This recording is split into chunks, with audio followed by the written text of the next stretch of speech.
Hello friends, welcome to ज्ञान मंदिर।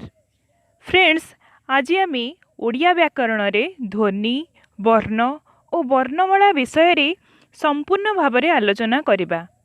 आम ओडिशार प्रत्येक एंट्रांस एग्जाम रे ओडिया भाषारू प्राय 10 नंबर रु 20 बा 30 नंबर पाखापाखि ओडिया ग्रामर रु क्वेश्चन आसे। आमे ओडिया तेणु निहाती भावरे आमे आम भाषा को भल भाव जानिबा दरकार। आज आमे पूरा भाषार सृष्टि ठारू पढ़िबा। भाषा कहले कौन, ध्वनि कहले कौन, वर्ण कौन, ये सबको भल भाव बुझिबा। परे नेक्स्ट क्लास रे आउरी सबु व्याकरण को तन्न तन्न करी पढ़िबा। तेबे आसंतु आजिर विषय को आलोचना करिबा। भाषा मनुष्यर मुख निसृत ध्वनि गुड़िए छड़ा अन्य किछि नुहे। ସେହି ଧ୍ୱନି ଗୁଡ଼ିକରେ ମନୁଷ୍ୟର ମନର ଭାବ ପ୍ରକାଶ ପାଏ। ତେଣୁ କୁହାଯାଏ ମନୁଷ୍ୟର ମୁଖ ନିସୃତ ଭାବ ପ୍ରକାଶକ ଧ୍ୱନି ସମଷ୍ଟି ହେଉଛି ଭାଷା। ଅର୍ଥାତ୍ ମଣିଷ ତାର ମୁଖରୁ ଯେଉଁ ସବୁ ଶବ୍ଦ ନିର୍ଗତ କରିଥାଏ ତାର ସମଷ୍ଟିକୁ ଭାଷା ବୋଲି କୁହାଯାଏ। ଲେଖିବା ଉଦ୍ଦେଶ୍ୟରେ ଧ୍ୱନି ଗୁଡ଼ିକୁ ଗୋଟିଏ ଗୋଟିଏ ରୂପ ଦିଆଯାଇଛି। ଧ୍ୱନିର ରୂପକୁ कहती वर्ण। तेबे ध्वनिर रूप को कौन कहती ना ध्वनिर रूप को वर्ण कहती। वर्ण कहले क्या बुझा ना ध्वनिर रूप को वर्ण कहले बुझा। ध्वनि से वर्णित अर्थात रूपायित होए बोली ताहार नाम वर्ण। तेणु वर्ण हेउची ध्वनिर लिखन संकेत बा लिपि। तेबे ध्वनिर लिखन संकेत बा लिपि क्या बुझाऊँची ना वर्ण हेउची ध्वनिर लिखन संकेत बा लिपि। वर्ण को अक्षर मध्य कुहाजाए। जेउ भाषार लिखन रे जेते गुड़िए वर्ण व्यवहृत हुए सेगुड़ी को सेही भाषार वर्णमाला बा लिपिमाला बोली कुहाजाए। अतएव भाषार दुईटी धारा कथन और लिखन। ओडिया लिखन रे मोट 50टी वर्ण व्यवहृत हेउअछि, यथा अ आ हर्षेई दीर्घई हर्षौ दीर्घौ रु ए ऐ ओ औ क ख ग घ व च छ ज झ न्य ट ठ ड ढ ण त थ द ध न प फ ब भ म ज य र ळ ल व तालवेश मूर्धनेश दंतेश ह क्ष अनुसार विसर्ग चंद्रबिंदु।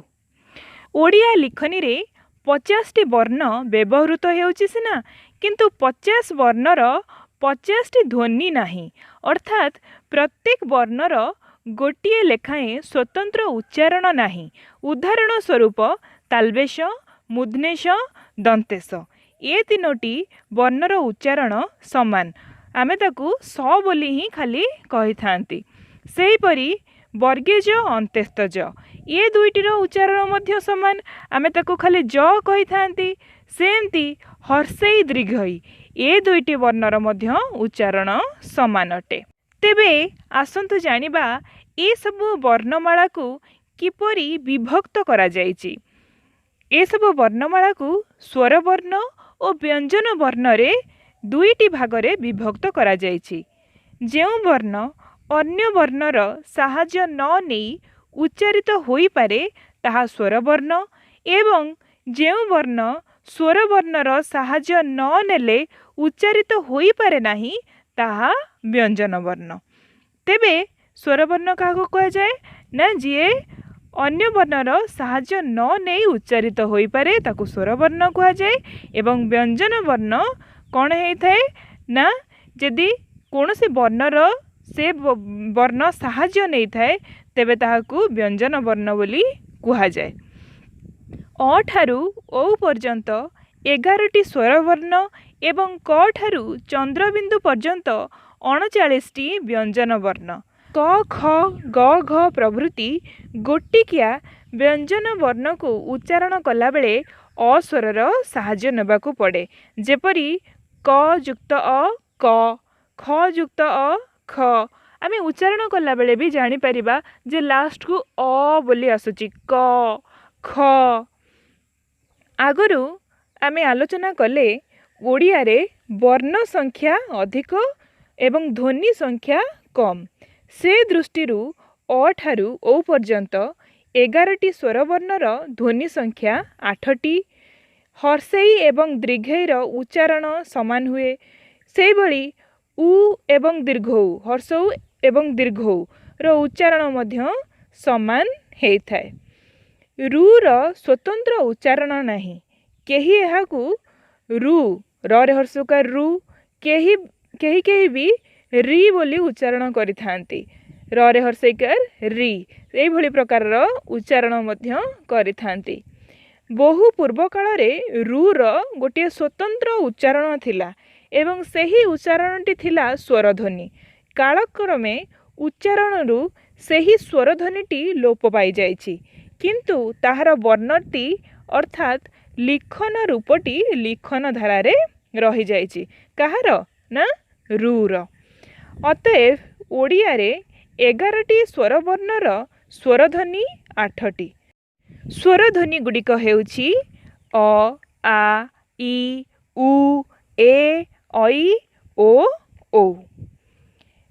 अ हर्षेई उ ए तीनोटी ह्रस्व स्वरध्वनि एवं आ ए ऐ ओ औ ए 5टी दीर्घ स्वरध्वनि। दीर्घ स्वरध्वनिर उच्चारण रे अपेक्षाकृत टिके अधिक समय लागे। ऐ एवं औ ए दुईटी हेउचंती संयुक्त स्वर।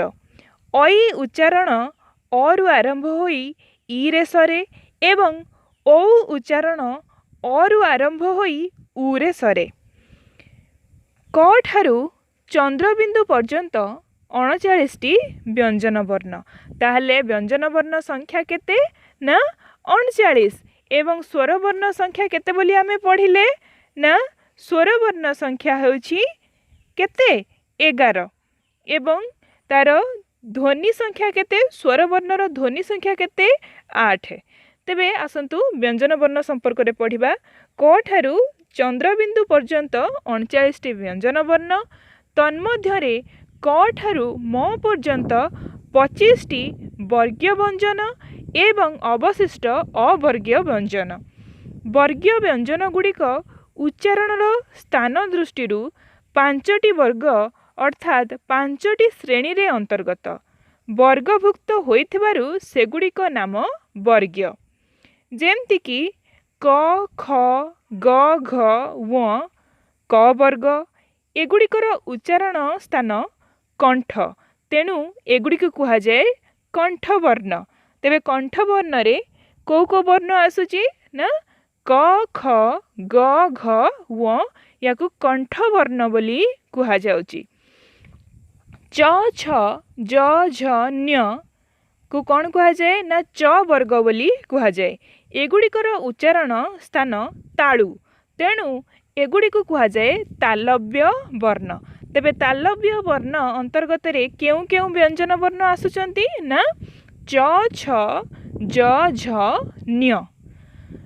ट ठ ड ढ ण आकु ट वर्ग बोली कुहा जाए।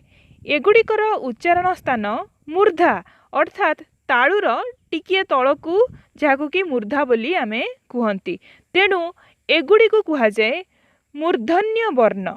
तेबे मूर्धन्य वर्ण अंतर्गत रे को व्यंजन वर्ण सब आसुचंती ना ट ठ ड ढ ण। त थ द ध न को त वर्ग बोली कुहा जाए। एगुड़िकर उच्चारण स्थान दंत अर्थात ऊपर दंतर तल पाख, तेणु एगुड़िक कुहा जाए दंत वर्ण। दंत वर्ण रे केउ केउ सब वर्ण गले ना त थ द ध न। तापरे आसुची प फ ब भ म। एगुड़िक सब प वर्ग अंतर्गत। एगुड़िकर उच्चारण स्थान दुई ओठ, तेणु एगुड़िक कुहा जाए ओष्ठ्य वर्ग। को गुड़िक ओष्ठ्य वर्ग बोली कुहा गला ना प फ ब भ म। ଅବର୍ଗୀୟ ବ୍ୟଞ୍ଜନ ବର୍ଣ୍ଣ ଗୁଡ଼ିକର ବର୍ଗ ନାହିଁ, ଅର୍ଥାତ୍ ସେଗୁଡ଼ିକ ପ୍ରତ୍ୟେକର ଉଚ୍ଚାରଣ ସ୍ଥାନ ପୃଥକ ପୃଥକ ହେଇଥାଏ। ତେଣୁକରି ଅବର୍ଗୀୟ ବ୍ୟଞ୍ଜନ ଗୁଡ଼ିକର ବର୍ଗ ନଥାଏ। ତାପରେ ଆମେ ଡିସ୍କସନ୍ କରିବା ଆଉ କିଛି ପ୍ରତ୍ୟେକ ବର୍ଗର ଏ ଯେଉଁ ସବୁ ବର୍ଗ ହେଇଛି ପ୍ରତ୍ୟେକ ବର୍ଗର ପଞ୍ଚମ ବର୍ଗ ୱଙ୍କଙ୍କ ନ୍ୟଞ୍ଜ ଣ ନ ମ ୟାକୁ ଏବଂ ଅନୁସାର ଓ ଚନ୍ଦ୍ରବିନ୍ଦୁକୁ ଅନୁନାସିକା ବା ନାସିକ୍ୟ ବର୍ଣ୍ଣ କୁହନ୍ତି, କାରଣ ଏଗୁଡ଼ିକର ଉଚ୍ଚାରଣ ମୁଖ ଗହ୍ୱର ଓ ନାସିକା ଉଭୟ ସାହାଯ୍ୟରେ ହୁଏ। ତେଣୁ ୟାକୁ କ'ଣ କୁହାଯାଏ ନା ଅନୁନାସିକା ବା ନାସିକ୍ୟ ବର୍ଣ୍ଣ କହନ୍ତି। କାହାକୁ କାହାକୁ ନା ୱ ନ୍ୟଞ୍ଜ ଣ ନ ମ ଏବଂ ଅନୁସାର ଓ ଚନ୍ଦ୍ରବିନ୍ଦୁ ୟାକୁ ସବୁ କ'ଣ କୁହନ୍ତି ନା ଅନୁନାସିକା ବା ନାସିକ୍ୟ ବର୍ଣ୍ଣ କହିଥାନ୍ତି। ନ ମ ଦନ୍ତେ ନ ଆଉ ମ ଏ ଦୁଇଟି ଅନୁନାସିକା ବର୍ଣ୍ଣ ସତ, କିନ୍ତୁ ଶବ୍ଦର ମୂଳରେ ରହିଲେ ଅନୁନାସିକା ନୁହନ୍ତି। ଯଥା ବନ ଶବ୍ଦରେ ନ ଅନୁନାସିକ, କାହିଁକି ନା ନ ଯେହେତୁ ଶେଷରେ ରହିଛି ଶବ୍ଦର ଶେଷରେ ସିଏ ହେଉଛି ଅନୁନାସିକ ବର୍ଣ୍ଣ, କିନ୍ତୁ ନବ ଶବ୍ଦରେ ନ ଅନୁନାସିକ ନୁହେଁ। କାହିଁକି ନା ଶବ୍ଦର ଯଦି ମୂଳରେ ନ ଆଉ ମ ରହିବେ ତେବେ ତାକୁ ଅନୁନାସିକ ବର୍ଣ୍ଣ କୁହାଯିବ ନାହିଁ। ରମା ରମା ଶବ୍ଦରେ ମ ଅନୁନାସିକ, କିନ୍ତୁ ମାଟି ଶବ୍ଦରେ ମ ଅନୁନାସିକ ନୁହେଁ। ଓଡ଼ିଆରେ ବିସର୍ଗର ଉଚ୍ଚାରଣ ନାହିଁ। ଯେମିତିକି ଦୁଃଖ ଦୁସ୍ଥ ପ୍ରଭୃତି ଶବ୍ଦକୁ ଆମେ କ'ଣ କରିଥାନ୍ତି ନା ବିସର୍ଗ ଏଠି ଉଚ୍ଚାରଣ ଆମେ କରୁନେ, ସେମିତି ହିଁ ଆମେ ଉଚ୍ଚାରଣ କରିଦେଉଛେ, ଦୁଃଖ ଦୁସ୍ଥ ଏଇଭଳିଆ ଉଚ୍ଚାରଣ କରୁଛେ। ଦେନ୍ ଆଉ କିଛି ଜିନିଷ ଜାଣିବା। ଅନୁସାର ଓ ଚନ୍ଦ୍ରବିନ୍ଦୁ ଏ ଦୁଇଟିର ଉଚ୍ଚାରଣ ସ୍ୱରବର୍ଣ୍ଣ ସହିତ ଅବିଚ୍ଛେଦ୍ୟ ଭାବରେ ଜଡ଼ିତ। ଅନୁସାର ବା ଚନ୍ଦ୍ରବିନ୍ଦୁ ଯେଉଁ ଶବ୍ଦରେ ଥାଏ କୌଣସି ସ୍ୱରକୁ ହିଁ ଆଶ୍ରୟ କରିଥାଏ ଏବଂ ସେହି ସ୍ୱରରୁ ତାହାକୁ ବିଚ୍ଛିନ୍ନ କରିହୁଏ ନାହିଁ। ତେଣୁ ଅନୁସାର ଓ ଚନ୍ଦ୍ରବିନ୍ଦୁକୁ ଅବିଭାଜ୍ୟ ବର୍ଣ୍ଣ କୁହାଯାଏ। ଅବିଭାଜ୍ୟ ବର୍ଣ୍ଣକୁ ସ୍ୱର ସହିତ ଦର୍ଶାଇବାକୁ ହୁଏ। ଯେପରି କଂସ ଶବ୍ଦରେ କ ଯୁକ୍ତ ଅଂ ଇଜିକାଲ୍ ଟୁ କଂ, ହଁ ଶବ୍ଦରେ ହ ଯୁକ୍ତ ଅ ଇଜିକାଲ୍ ଟୁ ହଁ। ପୂର୍ବ କାଳରେ ବିସର୍ଗର ସ୍ୱତନ୍ତ୍ର ଉଚ୍ଚାରଣ ଥିଲା। ଅନୁସାର ବିସର୍ଗ ଚନ୍ଦ୍ରବିନ୍ଦୁ ତିନୋଟିକୁ ଅଯୋଗବାହ ବା ଅବିଭାଜ୍ୟ ବର୍ଣ୍ଣ ବୋଲି କୁହାଯାଉଥିଲା। କେବେ ନା ପୁରାତନ କାଳରେ। ଅତଏବ ଓଡ଼ିଆ ଲିଖନୀରେ ଯଦିଓ 39ଟି ବ୍ୟଞ୍ଜନ ବର୍ଣ୍ଣ, କିନ୍ତୁ ଉଚ୍ଚାରଣରେ 39ଟି ବ୍ୟଞ୍ଜନ ବର୍ଣ୍ଣର 32ଟି ଧ୍ୱନି ରହିଛି। ଯଥା କ ଖ ଗ ଘ ଚ ଛ ଜ ଝ ଟ ଠ ଡ ଢ ଣ ତ ଥ ଦ ଧ ନ ପ ଫ ବ ଭ ମ ୟ ର ଳ ଲ ୱ ସ ହ ଅନୁସାର ଚନ୍ଦ୍ରବିନ୍ଦୁ ଏବଂ ୱଙ୍କଙ୍କ ନ୍ୟଞ୍ଜ ଜ ତାଲବେଶ ମୂର୍ଧନେଶ କ୍ଷ ଏବଂ ବିସର୍ଗ ଏଗୁଡ଼ିକର ମୌଳିକ ଧ୍ୱନି ଆଉ ନାହିଁ। ବ୍ୟଞ୍ଜନ ବର୍ଣ୍ଣଗୁଡ଼ିକର ଉଚ୍ଚାରଣରେ ଶ୍ୱାସବାୟୁ ନିଶ୍ଚୟ କୌଣସି ସ୍ଥାନରେ ବାଧା ପାଏ ଏବଂ କୌଣସି ପ୍ରକାରର ବାଧା ପାଏ।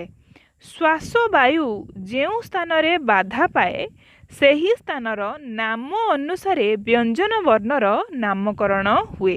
ଶ୍ୱାସବାୟୁ କାହାକୁ କୁହାଯାଏ? ଯାହାକୁ କି ଆମେ ଗ୍ରହଣ କରୁଛେ, ଆମେ କ'ଣ ନା ନିଶ୍ୱାସ ପ୍ରଶ୍ୱାସ କହିଥାନ୍ତି। ପ୍ରଶ୍ୱାସ ଆମେ ନେଇଥାନ୍ତି ଏବଂ ନିଶ୍ୱାସ ଛାଡ଼ିଥାନ୍ତି। ଏ ଯେଉଁ ଆମର ଶ୍ଵସନ କ୍ରିୟା ହେଇଥାଏ, ଆମେ ଯେଉଁ ବାୟୁ ଗ୍ରହଣ କରିଥାନ୍ତି ତାକୁ ଶ୍ୱାସବାୟୁ ବୋଲି କୁହାଯାଏ। ଏବଂ ଶ୍ୱାସବାୟୁ ଯେଉଁ ପ୍ରକାରର ବାଧା ପାଏ ସେହି ପ୍ରକାରର ନାମ ଅନୁସାରେ ବ୍ୟଞ୍ଜନ ବର୍ଣ୍ଣର ନାମକରଣ ହୁଏ। ଉଦାହରଣ ସ୍ୱରୂପ କର ଉଚ୍ଚାରଣରେ ଜିଭର ପଛଭାଗ କଣ୍ଠକୁ ସ୍ପର୍ଶ କରେ। तेणु क वर्ण को स्थान दृष्टि कंठ एवं बाधार प्रकार दृष्टि स्पर्श बा स्पृष्ट वर्ण कुहाଯାଏ। पर उच्चारण रे दुई ओठ परस्पर को स्पर्श करे, तेणु प को स्थान दृष्टि ओष्ठ्य एवं बाधार प्रकार दृष्टि स्पर्श बा स्पृष्ट वर्ण कुहाଯାଏ। दंतेशर उच्चारण रे जीभर अग्रभाग उपर दांतर तलपट माढ़ी स्थान को लगी थाए एवं श्वासवायु सेठी घसी होई बाहरी आसे, तेणु स को स्थान दृष्टि वश्य एवं बाधार प्रकार दृष्टि संघर्षी बा घृष्ट वर्ण कुहाଯାଏ। संघर्षी बा घृष्ट वर्णर अन्य नाम उष्म वर्ण। तेबे उष्म वर्ण कहार नाम ना संघर्षी बा घृष्ट वर्णर अन्य नाम उष्म वर्ण।